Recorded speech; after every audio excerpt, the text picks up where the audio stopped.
नमस्कार दोस्तों, स्वागत है आपका प्रतियोगिता दर्पण में। मैं हूं प्रशांत। आज हम बात करने जा रहे हैं इजराइल पैलेस्टीन कन्फ्लिक्ट के बारे में।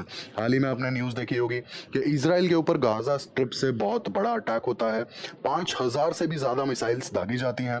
अब आप सोचिए, 5,000 मिसाइल्स एक बार में इसराइल के ऊपर छोड़ दी जाती हैं। और जितने भी पिछले 3 डेकेड्स में कॉन्फ्लिक्ट्स देखे गए हैं इसराइल के साथ में पैलेस्टीन कॉज से रिलेटेड, हमस ही उसके लिए रिस्पॉन्सिबल है। ये आप न्यूज आर्टिकल देख सकते हैं। Israel Palestine conflict, October 8 updates. Israel declares war and approves significant steps to retaliate. बहुत मैसिव अटैक है। और अगर यहाँ कैजुअलिटीज की बात की जाए तो हाल फिलहाल की जो न्यूज है उसके अकॉर्डिंग 1100 से ज्यादा लोग ऑलरेडी मर चुके हैं। 1100 people are already dead, almost 1100। काफी सारे लोग घायल भी हुए हैं, काफी लोग किडनैप्ड भी हैं। काफी सीरियस कंसर्न, काफी सीरियस सिचुएशन है इस समय इसराइल में। अब एक्चुअल में इतना बड़ा अगर मुद्दा है तो ये रातों रात कैसे आ गया? इसके पहले क्या कभी कोई चीज हुई? नहीं, बिल्कुल हुई।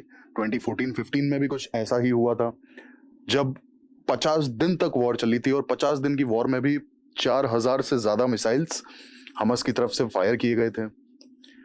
अब आप सोचिए, अगर इतने बड़े लेवल पे मिसाइल्स मारे जा रहे हैं तो इसराइल में फिर भी कंपैरेटिवली नुकसान कम कैसे हुआ? इसराइल में नुकसान कम होने का कारण है ये रीजन है मिनिमल डैमेज का। हालांकि डैमेज फिर भी काफी है, बट अगर 5,000 मिसाइल से कंपेयर करें तो दिस इज द रीजन कि इसराइल में कंपैरेटिवली काफी कम डैमेज देखने को मिला। रीजन है एयर डिफेंस सिस्टम, जिसका नाम है आयरन डोम।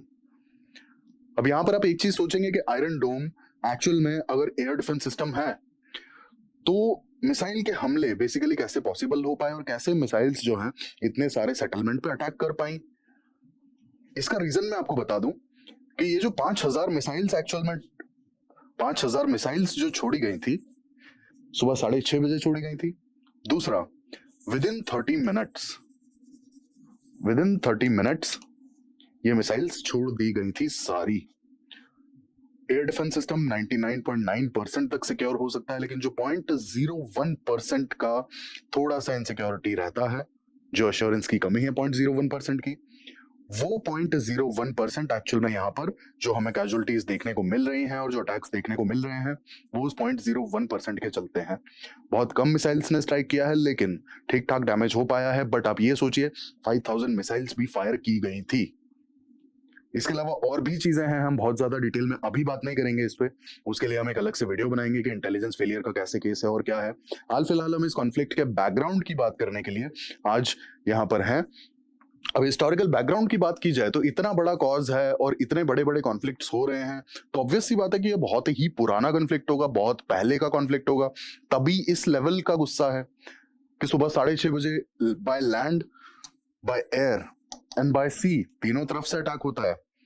हवा से मिसाइल्स मारी जाती हैं, हवा से पैराग्लाइडर्स उतरते हैं, सी की तरफ से भी अटैक होता है, बॉर्डर के साथ में भी सैबोटाज होता है। बॉर्डर की जो फेंसिंग है उसे बुलडोजर यूज करके उखाड़ दिया जाता है और टेररिस्ट एंटर कर जाते हैं। तो इतने बड़े लेवल का जो अटैक है, जो प्लान किया गया, तो कितना कितना ज्यादा दुश्मनी होगी, कितना ज्यादा एनमिटी होगी। अब ये एनमिटी का रीजन अगर हमें जानना है तो हमें हिस्टोरिकल बैकग्राउंड जानना पड़ेगा। हिस्टोरिकल बैकग्राउंड के लिए हम चलते हैं सबसे पहले ज्यूज के जायनिस्ट मूवमेंट पर, जो कि 1897 में स्टार्ट हुआ था। अब ये मूवमेंट है क्या? What is this movement? Actual में जायनिस्ट मूवमेंट अगर हम देखें तो इसका बैकग्राउंड अगर देखा जाए, बेसिकली ज्यूज का बहुत ही ज्यादा परसिक्यूशन होता था। इस परसिक्यूशन को रोकने के लिए जायनिस्ट मूवमेंट शुरू हुआ स्पेसिफिकली 1897 में। ठीक है। और जैसे ही जायनिस्ट मूवमेंट स्टार्ट हुआ, एक होमलैंड की बात की जाती है ज्यूज के लिए, जिसका नाम होता है इजराइल। स्पेसिफिकली ज्यूज का ये देश होगा, ज्यूज का एक होमलैंड होगा जिसका नाम होगा इजराइल। अब यहाँ पर एक ऑर्गेनाइजेशन भी आती है, वर्ल्ड जायनिस्ट ऑर्गेनाइजेशन। और ये ऑर्गेनाइजेशन हमेशा ही ज्यूज के होमलैंड का जो भी कॉज है उसके लिए खड़ी रहती है, उसे एडवोकेट करती है। इसके बाद 1916 में पैलेस्टीन जो है ब्रिटिश कंट्रोल के अंडर में आ जाता है। अब इससे पहले एक्चुअल में होता क्या है कि जो वर्ल्ड जायनिस्ट ऑर्गेनाइजेशन है, ये ऑर्गेनाइजेशन पैलेस्टीन के पास में, पैलेस्टीन का जो रीजन है उस बेसिकली रीजन में ज्यूइश होमलैंड की बात उठाती है और वहां पर एस्टैब्लिश करने की बात की जाती है। अब जब पैलेस्टीन ब्रिटिश कंट्रोल में आता है ये ब्रिटिश कंट्रोल में कैसे आता है? बेसिकली ये आता है साइक्स पिकेट अग्रीमेंट की वजह से। ये agreement British as well as France की गवर्नमेंट के बीच में हुआ था। अब इसके बाद एक जो बहुत इंपॉर्टेंट चीज होती है वो होती है बाल्फोर डिक्लेरेशन। एक्चुअल में British foreign secretary mister Balfour ये मान जाते हैं कि जियोस के लिए एक होमलैंड को एस्टैब्लिश किया जाए, पैलेस्टीन में एस्टैब्लिश किया जाए, और यहां से शुरू होता है बेसिकली कॉन्फ्लिक्ट। अब ये कॉन्फ्लिक्ट क्या है इसे हम आगे मैप के जरिए समझते हैं। अब बेसिकली ये हमने देखा कि बाल्फोर डिक्लेरेशन आता है, इसके बाद में ज्यूज होमलैंड की बात की जाती है और एस्टैब्लिश करने की बात पर अग्रीमेंट गवर्नमेंट की तरफ से दे दिया जाता है। बट क्या कहानी यहां पर रुक जाती है? नहीं। असली जो माइग्रेशन है ज्यूज का वो शुरू होता है 1930s के बाद से, जब Nazis came to power in Germany. Germany में नाजीज की सरकार बनती है और 1930s के बाद से स्पेसिफिकली ज्यूज का जो परसिक्यूशन है वो बढ़ने लगता है। आप देखेंगे वर्ल्ड वॉर 2 के टाइम पे नाजी पार्टी ने कितने ज्यूज के परसिक्यूशन का सपोर्ट किया था, ये बात किसी से छुपी नहीं है। जितने गैस चेम्बर्स हैं, जितने लाइक ह्यूमन एक्सपेरिमेंट्स जो थे वो ज्यूज के ऊपर किए जाते थे, और ये जो परसिक्यूशन इस लेवल का हुआ था, दैट वाज द मोमेंट कि जब सबसे ज्यादा ज्यूज माइग्रेट किए और सेटल कहाँ हुए थे? सेटल हुए थे बेसिकली पैलेस्टीन में। यहां पर सेटल हुए और माइग्रेशन बढ़ता ही चला जा रहा था, काफी ज्यादा लोग आ रहे थे। रीजन मैंने आपको बता दिया, परसिक्यूशन के डर से काफी ज्यादा लोग पैलेस्टीन की तरफ माइग्रेट करने लगे थे। और ये माइग्रेशन इस लेवल तक पहुंच गया कि जो वहां के लोकल अरब्स थे उन्हें इनसिक्योरिटीज फेस करनी पड़ी और उन्हें डर लगने लगा कि हमें हमें बाहर से आए हुए लोग अपनी ही जमीन से निकाल देंगे। जो पैलेस्टीनियंस थे, जो अरब्स थे, उन्हें ये इनसिक्योरिटी लगने लगी। अब एक्चुअल में ज्यूज की पॉपुलेशन इतनी ज्यादा हो गई और Arabs as well as Jews के बेसिकली जो कॉन्फ्लिक्ट्स थे पैलेस्टीनियंस वर्सेस ज्यूज के, जो कॉन्फ्लिक्ट्स थे इतने ज्यादा बढ़ चुके थे वो कि एक्चुअल में यूनाइटेड किंगडम ने इसका डिसीजन यूनाइटेड नेशंस के ऊपर छोड़ दिया कि यूनाइटेड नेशंस डिसाइड करेगा कि अब पैलेस्टीन का जो कॉज है इस पर क्या डिसीजन होना चाहिए। 1947 में एक रेजोल्यूशन लिया जाता है, बेसिकली रेजोल्यूशन 181। इस रेजोल्यूशन में ये बात कही जाती है कि पैलेस्टीन वाले रीजन को दो पार्ट्स में डिवाइड कर दिया जाए, one for Palestinians and one for Jews. और यहां से शुरुआत होती है स्टेट ऑफ इजराइल की। यहां पर ये जो बेसिकली रेजोल्यूशन है, रेजोल्यूशन 181, इसे ज्यूज ने हंसते खेलते एक्सेप्ट कर लिया, हालांकि पैलेस्टीनियंस ने इसे एक्सेप्ट नहीं किया था। बट ज्यूज इस बेसिकली रेजोल्यूशन से खुश थे कि they are finally having a homeland at least. और यहां से ये कॉन्फ्लिक्ट और ज्यादा शुरू होता है। फाइनली 1948 में ये चीज कल्मिनेट करती है। पहले अब हम मैप देख लेते हैं कि मैप में एक्चुअल में क्या सिनेरियो था। 1917 का आप मैप देखेंगे तो बेसिकली ये आपके सामने जो है ये मैप है पैलेस्टीन का। 1947 का जो रेजोल्यूशन आता है, इस रेजोल्यूशन की अगर बात की जाए तो आप ये जो रीजन देख रहे हैं, ये रीजन बेसिकली ज्यूज और पैलेस्टीनियंस के बीच में डिवाइड कर दिया गया था। जो the region shaded with black, ये पर्टिकुलर रीजन दिया गया था पैलेस्टीनियंस को, and the region with golden shading ये दिया गया था ज्यूज को। अब यहाँ पर होता क्या है कि एक्चुअली में पैलेस्टीनियंस और जो नियर बाय अरब कंट्रीज हैं वो इस चीज से खुश नहीं होते हैं, इस चीज से खुश नहीं होते हैं। They were not at all satisfied with the resolution. उन्हें ये लगता है कि फॉरेन से लोग आकर के और यहाँ बस गए और हमें हमारी जमीन से निकाल दिया। अब ये चीज उन्हें बार बार ट्रबल करने लगती है, और ट्रबल करने लगती है तो बेसिकली आपकी 1948 में Egypt, Jordan, Iraq and Syria, ये चारों कंट्रीज मिलके 1948 में they declare war on Israel. अब जब वॉर खत्म होती है तो finally Israel is the winner.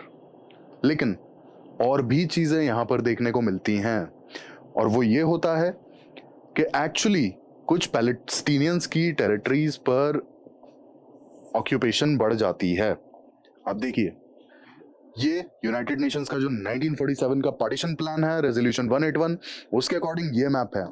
अब यहां से कंपेयर करेंगे अगर तो 1948 के मैप को आप देखेंगे तो जो बेसिकली पैलेस्टीनियंस को रीजन्स अलॉटेड थे, जो सेटलमेंट्स अलॉटेड थे, कंपैरेटिवली वो 1948 के वॉर के बाद में कम हो जाते हैं और जियो सेटलमेंट जो है वो बढ़ जाते हैं। और यहाँ से शुरुआत होती है रेफ्यूजी क्राइसिस की। पैलेस्टीनियंस की बहुत ज़्यादा हालत ख़राब होती है, उनके सेटलमेंट्स क्योंकि और कम हो जाते हैं।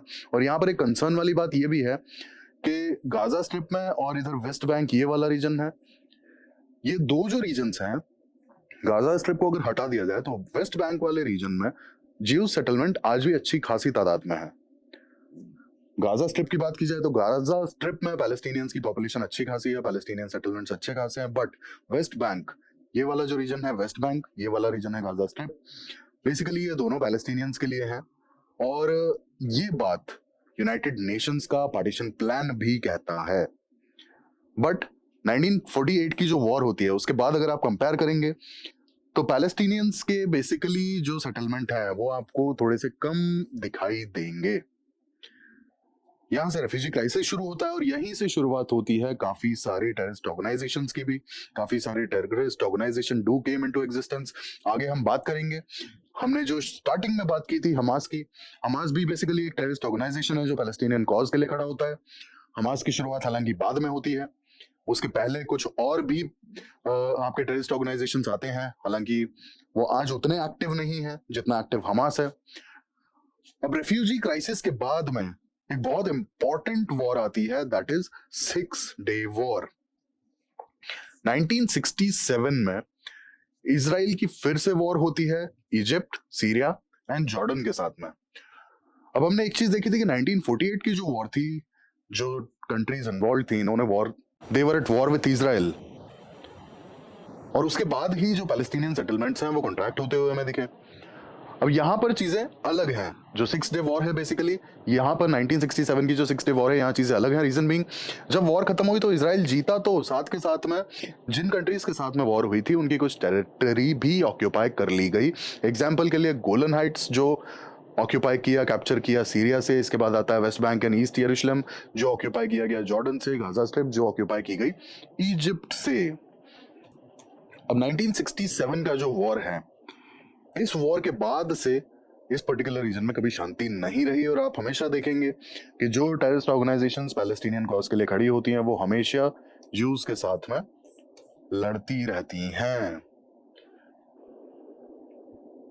अब ये जो वॉर है, इस वॉर के बाद में एक चीज आप देखेंगे कि वेस्ट बैंक और ईस्ट यरूशलेम as well as Gaza strip को इजराइल ने ऑक्यूपाई कर लिया, कैप्चर कर लिया। इस वजह से West Bank as well as Gaza strip वाले रीजन को ऑक्यूपाइड टेरिटरी भी कहा जाता है।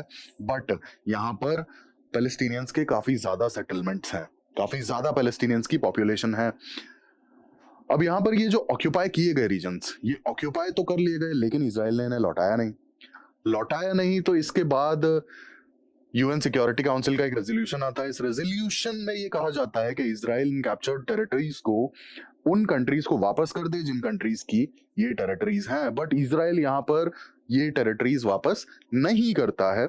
इजराइल वाज रिलक्टेंट कि अगर ये टेरिटरीज वापस कर दी गई तो हो सकता है कि कल दिन को ये कंट्रीज फिर से अटैक कर दें। बट टेरिटरीज वापस नहीं जाती हैं, इसके बावजूद भी ये कंट्रीज फिर से अटैक कर देती हैं, और इसे हम कहते हैं योम किपुर वॉर। अब बेसिकली ये जो टर्म है ना Yom Kippur, it is one of the holiest day among Jews. और ये 1973 की जो वॉर है, बेसिकली ये भी 6 अक्टूबर को स्टार्ट हुई थी, जो कि हमने 2023 के केस में भी देखा था। अब योम किपुर वॉर के बाद में इजराइल काफी ज्यादा सफर करता है, हालांकि बाकी कंट्रीज भी सफर करती हैं। और योम किपुर वॉर जब खत्म होती है, इसके बाद एक चीज देखने को मिलती है कि इजराइल सिनाई पेनिनसुला को इजिप्ट को लौटा देता है। जी हाँ, गाजा स्ट्रिप के साथ साथ 1967 की वॉर में सिनाई पेनिनसुला भी इजराइल कैप्चर कर लेता है, जो कि 1979 की ट्रीटी के बाद लौटा दिया जाता है। और ये ट्रीटी होती है बेसिकली योम किपुर वॉर के खत्म होने के बाद। फाइनली इजिप्ट को सिनाई पेनिनसुला मिल जाता है। आगे हम मैप में देख लेते हैं। बेसिकली ये है सिनाई पेनिनसुला, ये है आपका गल्फ ऑफ सुएज, यहाँ से सुएज कैनाल निकलती है, दिस इज योर मेडिटेरेनियन सी।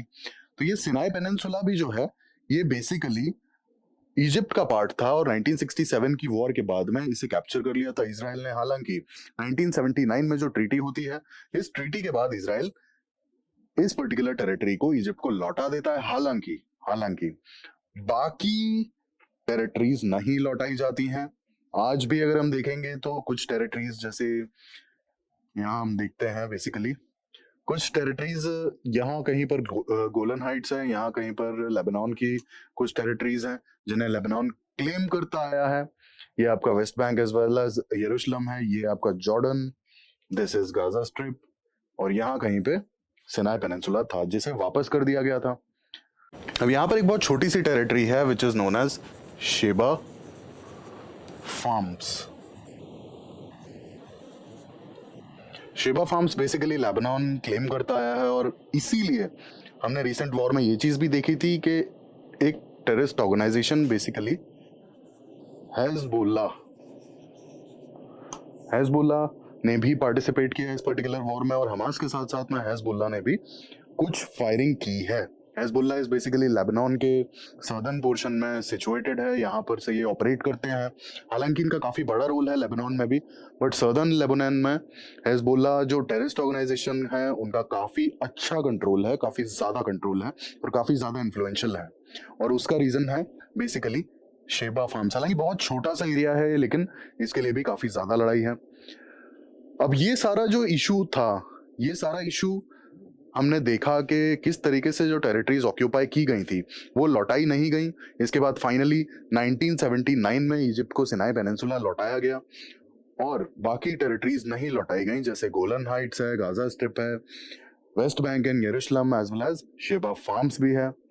अब यहाँ पर एक चीज मैं आपको बता दूं कि जब सिनाई पेनिनसुला को लौटा दिया गया था इजिप्ट को, तो इसके बाद इजिप्ट ने इजराइल को एक कंट्री रिकॉग्नाइज कर लिया था officially, and Egypt became the first Arab nation to recognise Israel as an independent country. हालांकि इंडिया ने 1950s में ही इजराइल को रिकॉग्नाइज कर लिया था एज एन नेशन। अब हम बात कर लेते हैं हमास की। बेसिकली हमास का जो रिसेंट अटैक हुआ है 6 अक्टूबर 2023 को, इसमें हमास का बहुत बड़ा रोल है। हमास एक्चुअल में पैलेस्टीनियन कॉज के लिए लड़ता आया है और ये एक टेररिस्ट ऑर्गेनाइजेशन है, बेसिकली गाजा स्ट्रिप से ऑपरेट करता है। अब ये मिलिटेंट ग्रुप बेसिकली 1987 के बाद से एग्जिस्टेंस में आया और इनका मेन मोटो है लिबरेशन ऑफ पैलेस्टीन थ्रू जिहाद।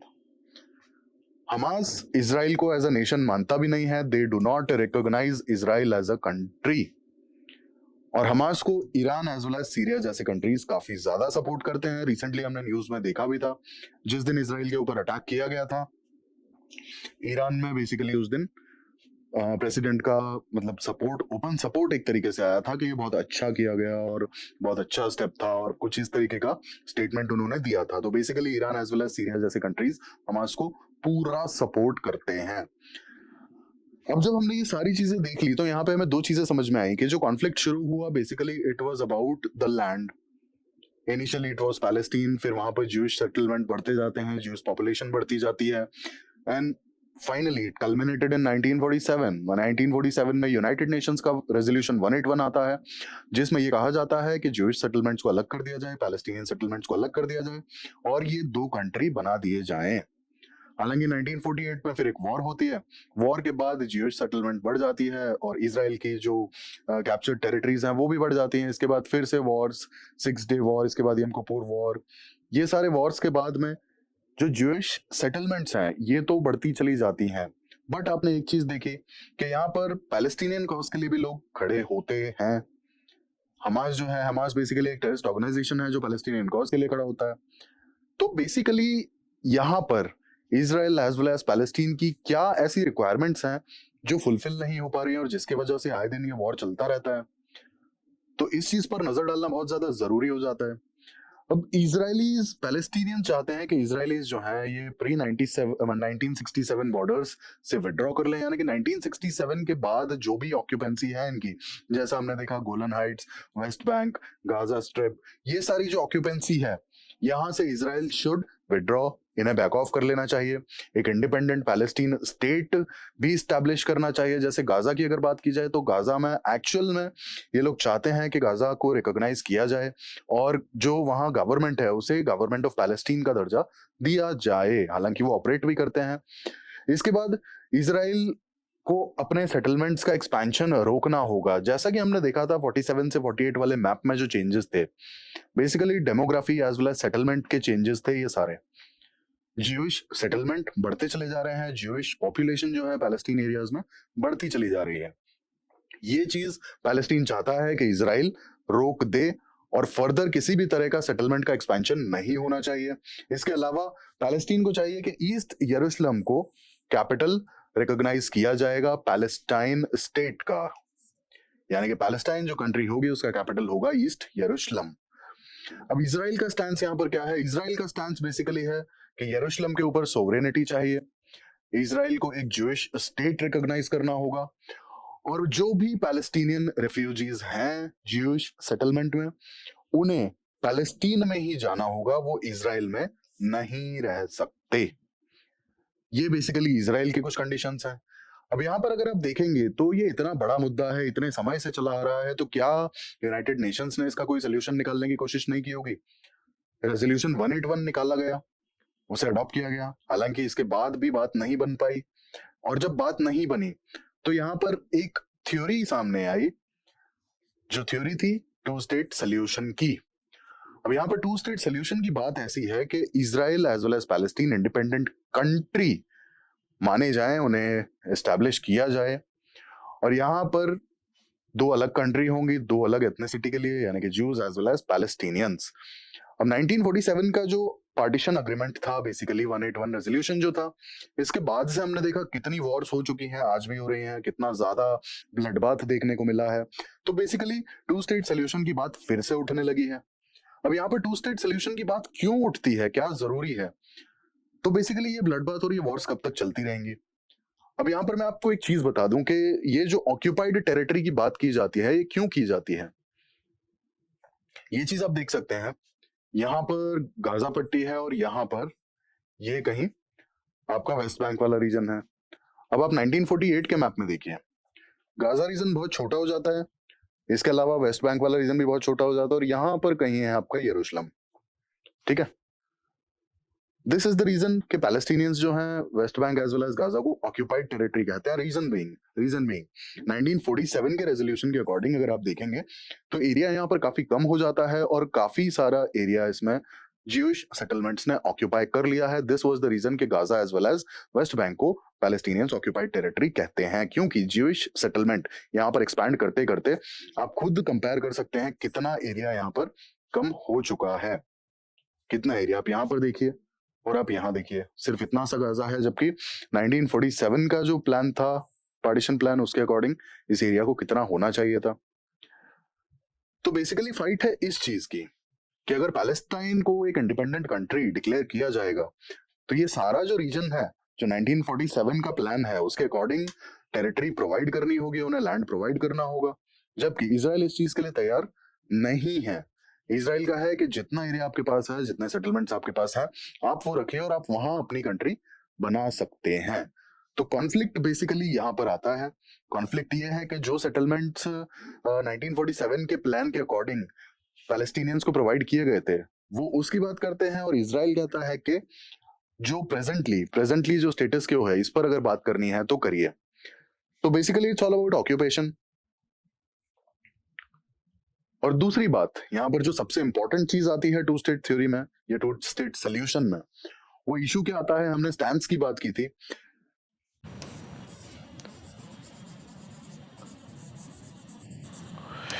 यरूशलेम का जो डिवीजन है ये काफी ज्यादा क्रिटिकल होगा। रीजन बीइंग, हमने स्टैंसेस की जो बात की थी, इजराइल का स्टैंस है कि हमें यरूशलेम पर सोवरेनिटी चाहिए। अब यरूशलेम में आपको बता दूं, Christianity, Judaism as well as Islam, तीनों रिलीजन के लिए इस पर्टिकुलर सिटी की काफी ज्यादा इंपॉर्टेंस है। रीजन बीइंग, तीनों जुडाइज्म, क्रिश्चियनिटी एंड इस्लाम, तीनों रिलीजन्स के काफी ज्यादा होली मॉन्यूमेंट्स इस सिटी में हैं। और इजराइल ने यहाँ सोवरेनिटी की बात की है, और जबकि पैलेस्टीन ने मांगा है कि ईस्ट यरूशलेम हमें चाहिए। तो यरूशलेम का डिवीजन सबसे बड़ा प्रॉब्लम है टू स्टेट सोल्यूशन का। और यरूशलेम कितना इंपॉर्टेंट है आप इस पॉइंट ऑफ व्यू से समझ सकते हैं। रिसेंटली जो अटैक हुए हैं इजराइल पे, पैलेस्टीन ने इन अटैक्स का बेसिकली इस ऑपरेशन का नाम ही रखा था Al Aqsa flood, basically flood Al Aqsa, ये ऑपरेशन का नाम रखा गया था। And Al Aqsa is a mosque. तो एक्चुअल में यरूशलेम की जो इंपॉर्टेंस है वो इसलिए है, काफी ज्यादा होली मॉन्यूमेंट्स हैं Judaism, Christianity as well as Islam के। साथ ही साथ इजराइल यरूशलेम पर पूरी सोवरेनिटी मांगता है, जबकि जबकि पैलेस्टीन जो है ईस्ट यरूशलेम को एज ए कैपिटल रिकॉग्नाइज करने की बात करता है। लेकिन यहाँ पर डिवीजन में इशू क्या आएगा? डिवीजन में इशू ये आएगा कि ये जो तीनों रिलीजन्स के मॉन्यूमेंट्स हैं ये एक्चुअल में पूरी सिटी में फैले हुए हैं। सिटी को कैसे डिवाइड किया जाएगा? तो टू स्टेट सोल्यूशन का सबसे बड़ा प्रॉब्लम जो है वो है यरूशलेम, वो है यरूशलेम। टू स्टेट सोल्यूशन का अपार्ट फ्रॉम द टेरिटरी जो दूसरा सबसे बड़ा प्रॉब्लम है वो है यरूशलेम का डिवीजन। यरूशलेम कैसे डिवाइड होगा? तो ये थी हमारी आज की डिस्कशन। हमने कॉन्फ्लिक्ट को पूरा बैकग्राउंड से समझा। आगे हम इस पर एक और वीडियो लेकर आएंगे। रीजन बीइंग यहाँ पर काफी सारे मुद्दे हैं डिस्कस करने के लिए, specifically intelligence failure as well as retaliation और इंटरनेशनल प्लेटफॉर्म पर किस तरीके से डील किया जाएगा इस कॉन्फ्लिक्ट को। तो इस पर भी हम एक अलग से वीडियो लेकर आएंगे। ऐसे इन्फॉर्मेटिव वीडियोस के लिए प्लीज हमारे साथ जुड़े रहिए, और जुड़ने के लिए प्लीज सब्सक्राइब करें, लाइक करें, एंड प्लीज कमेंट करके बताएं कैसी लगी आपको video. Thank you, thanks for watching.